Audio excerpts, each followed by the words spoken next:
అందరికీ నమస్కారం. నేను మీ శాంతి హనుమాన్. అమ్మ కుకింగ్కి స్వాగతం. ఎవరైనా మా ఛానల్ ఫస్ట్ టైం చూస్తున్నట్లయితే సబ్స్క్రైబ్ చేసుకోండి. మా వీడియోస్ మీకు నచ్చితే లైక్ చేయండి, షేర్ కూడా చేయండి.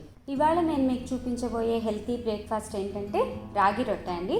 ఇందులో రాగి పిండి వాడాము. ఇది గ్లూటెన్ ఫ్రీ, ఇది వెయిట్ లాస్ అవ్వడానికి కూడా బాగా హెల్ప్ చేస్తుంది. డయాబెటిక్ పేషెంట్స్కి కూడా చాలా మంచిది.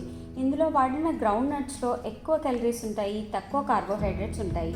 ఇవి తినడం కూడా చాలా మంచిది. మరి రాగి రొట్టె ఎలా చేయాలో, ఏమేం కావాలో చూసేద్దామా?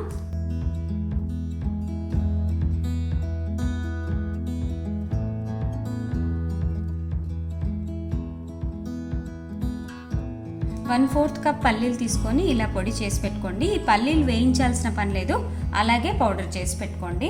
ఒక పెద్ద ఆనియన్ని ఇలా పొడుగుగా కట్ చేసి పెట్టుకోండి. ఇప్పుడు పిండి రెడీ చేసుకుందామండి.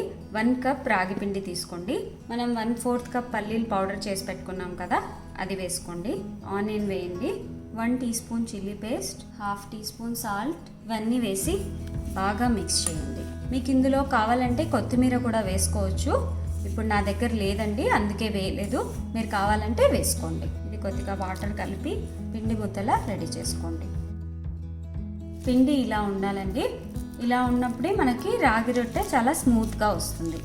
ఇప్పుడు నేను ఎలా చేయాలో చూపిస్తాను.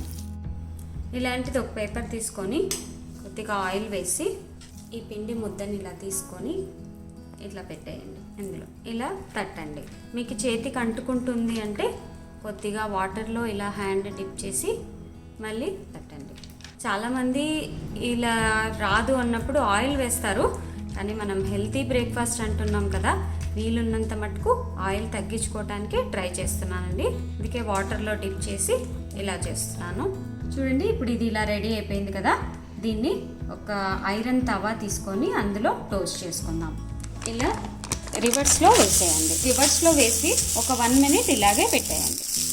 ఇప్పుడు 1 మినిట్ అయిందండి. ఇలా తీసి చూడండి, అంత బాగా కాలింటే పేపర్ తీసేయండి. ఇప్పుడు మనం ఆ పేపర్ తీసేసి కూడా ఒక 1/2 మినిట్ అయిందండి. ఇప్పుడు మనం దీన్ని టర్న్ చేసుకుందాం. ఇప్పుడు మళ్ళీ 1 మినిట్ ఇలాగే టోస్ట్ చేయండి. ఇది 2 సైడ్స్ టోస్ట్ అయిందండి. దీన్ని ఒక ప్లేట్లోకి తీసుకుందాం. చూడండి, అన్నీ ఇలా రెడీ అయిపోయాయి. 200 గ్రామ్స్ పిండి తీసుకుంటే మనకు 4 రాగి రొట్టెలు అవుతాయి. నేను ఇవాళ గోంగూర పప్పుతో తిందామని ఇలా పప్పు చేశాను. మనం రాగి రొట్టె అనేది సమ్మర్లో ఎక్కువ చేసుకుంటూ ఉంటాం, చలవ చేస్తుందని. ఈ సీజన్లో మనకు గోంగూర బాగా దొరుకుతుందండి, అందుకే నేను గోంగూర పప్పు చేశాను. గోంగూర కూడా మనకు చాలా మంచిది. ఈ 2 కాంబినేషన్ చాలా చాలా టేస్టీగా ఉంటుంది. ఒకవేళ రాగి రొట్టె మీరు ఏ పప్పుతో తిన్నా కూడా బాగుంటుందండి. మీరు కూడా ట్రై చేయండి.